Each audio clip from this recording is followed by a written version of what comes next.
Hello everyone, this is संकेत दातेरा। मैं आप सबको वेलकम करता हूं हमारे इस चैनल में जिसका नाम है इंडियन एंटरप्रेन्योर्स हब, जहां पर हम लोग बात करेंगे बिजनेस और स्टार्टअप अपडेट्स के बारे में डेली।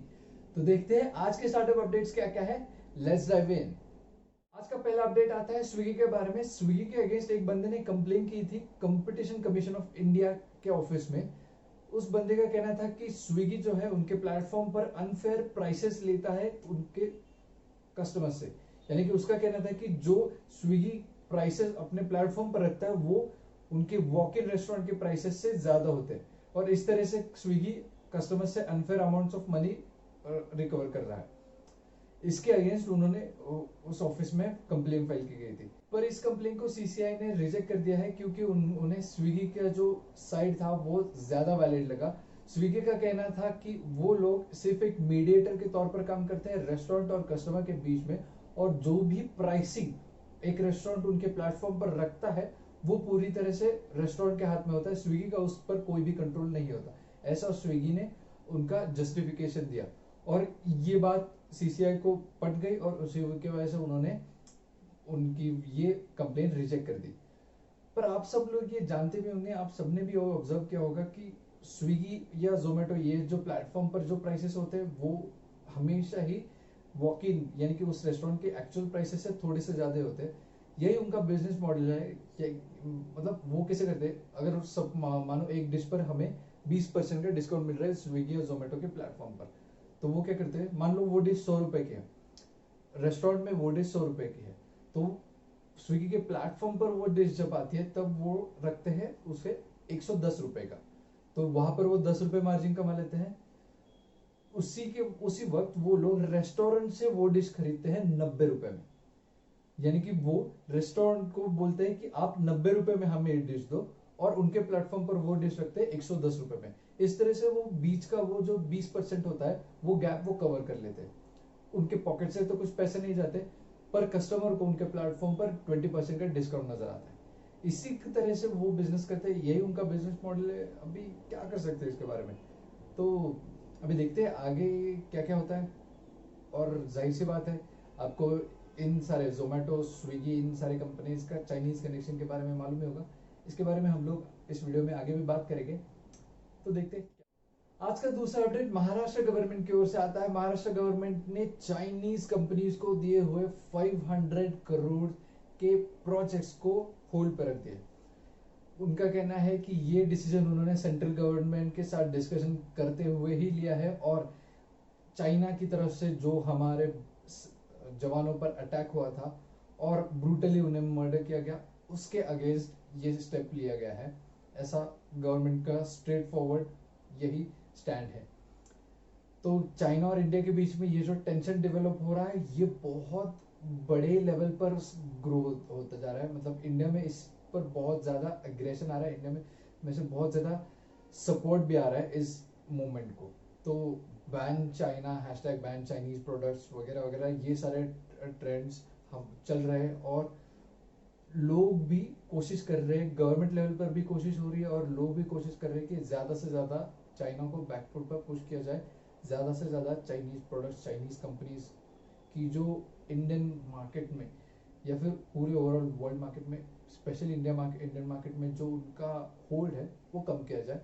तो देखते हैं आगे जाते हुए सिचुएशंस कैसे बनती है, क्या होता है, आपको अपडेट करते रहो। आज का तीसरा अपडेट चाइनीज फंडिंग के बारे में आता है। जैसे कि आप सब लोग जानते होंगे बहुत सारे इंडियन यूनिकॉर्न्स में चाइनीज पैसा आता है, यानी कि चाइना से फंडिंग आती है बहुत सारे इंडियन यूनिकॉर्न्स में। इन सारे कंपनीज में जोमेटो, ओला, बाईजूस, मेक माई ट्रिप और भी कई सारी कंपनीज है, कई सारी यूनिकॉर्न्स है बहुत बड़े बड़े लेवल पे, मतलब जो इंडियन एंटरप्रेन्योरशिप के पिनिकल कहे जाते हैं उन कई सारी कंपनीज में चाइना से फंडिंग आती है।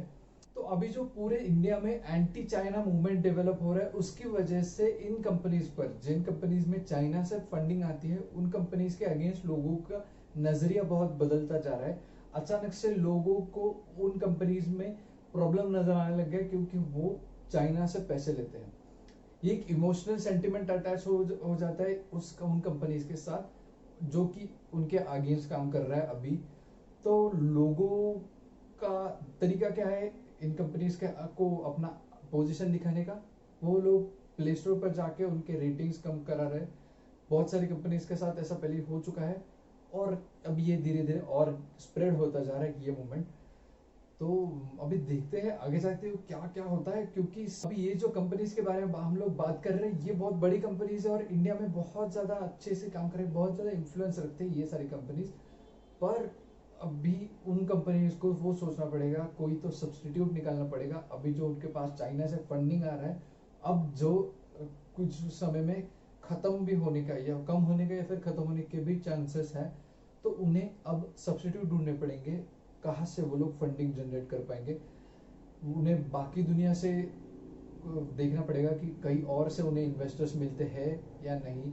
अगर मिलते हैं तो वो कैसे मिलते हैं, कब मिलते हैं, कितनी जल्दी मिलते हैं, और देखना पड़ेगा आगे जाते हुए इन सारे यूनिकॉर्न्स के साथ क्या होता है। आज का चौथा अपडेट आता है कार्निवल ग्रुप के बारे में। कार्निवल ग्रुप जो कि इंडिया में बहुत सारे मल्टीप्लेक्सेस रन करते हैं, अब वो प्लान कर रहे हैं उनका खुद का क्लाउड किचन लॉन्च करने का।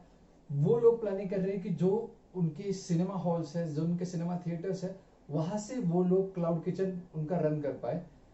उनके अभी पूरे इंडिया में 120 शहरों में लगभग 150 से ज्यादा थिएटर्स है और उन थिएटर्स के जरिए ही वो अपना ये जो क्लाउड किचन का आइडिया है वो इम्प्लीमेंट करना चाहते हैं। अभी के लिए उन्होंने प्लान किया है कि वो लोग 9 सिटी से शुरुआत करेंगे और वहां पर वो लोग पर्पल फूड्स नाम से एक क्लाउड किचन लॉन्च करेंगे, जो कि होगा दोनों जोमेटो और स्विगी के दोनों के प्लेटफॉर्म्स पर वो होगा। ये पर्पल फूड्स अभी एग्जैक्ट कौन से फूड आइटम्स सर्व करेगा इसके बारे में उन्होंने अभी तक जानकारी नहीं दी है, पर उन्होंने ये ब्रांड तो रजिस्टर करा दिया है। तो अभी धीरे धीरे वो लोग इस प्लेटफॉर्म पर इस क्लाउड किचन मॉडल में भी एंटर करना चाहेंगे। ये एक बहुत ही अच्छा मूव है क्योंकि अभी इस कोरोना वायरस के पैंडेमिक की सिचुएशन की वजह से सिनेमा हॉल्स में जाने वाले लोगों का नंबर बहुत ही ज्यादा कम हो गया। अभी तो पूरी तरह से बंद ही है और इसके बाद जैसे ही खुलेंगे तब भी वो वहाँ पर नंबर बहुत कम होगा, क्योंकि गवर्नमेंट के रूल्स एंड रेगुलेशंस होंगे कि हर एक ऑल्टरनेट सीट पर बिठाना है लोगों को, यानी कि ऑक्यूपेंसी वो उधर ही डायरेक्टली 50% हो जाती है। तो 50% लोगों में भी कितने लोग थिएटर्स में आएंगे, कितने लोग वो मूवीज देखने जल्दी से जल्दी जाएंगे जैसे सिनेमा हॉल्स खुलेंगे, वो मालूम नहीं है। तो बहुत सारे वहाँ पर वेरिएबल्स है, तो उन वेरिएबल्स को कवर अप करने के लिए ये काफ़ी अच्छा तरीका है, क्योंकि लोग घर पे खाना ऑर्डर कर रहे हैं और ये क्लाउड किचन का मॉडल काफ़ी अच्छे से रन हो रहा है, काफ़ी ज़्यादा स्केलेबल भी है। तो देखते हैं अभी इस नए मॉडल में ये ग्रुप कैसे परफॉर्म करता है। तो बस दोस्तों यही थे आज के स्टार्टअप अपडेट्स, और मिलते हैं अगले एपिसोड में कुछ और नए अपडेट्स के साथ। बने रहिए। और आपको जैसे मैंने पिछले एपिसोड में बताया था, हम लोग बहुत ही जल्द पॉडकास्ट पर आने वाले हैं। तो हम लोग अभी पॉडकास्ट पर अवेलेबल है, स्पॉटिफाई पर आप लोग ट्यूनिंग कर सकते हैं। इंडियन एंटरप्रेन्योर्स हब नाम से हम लोग वहां पर आपको हमारे सारे कंटेंट वहां पर मिल जाएगा। इंडियन एंटरप्रेन्योर्स हब को ट्यून कीजिए स्पॉटिफाई पर।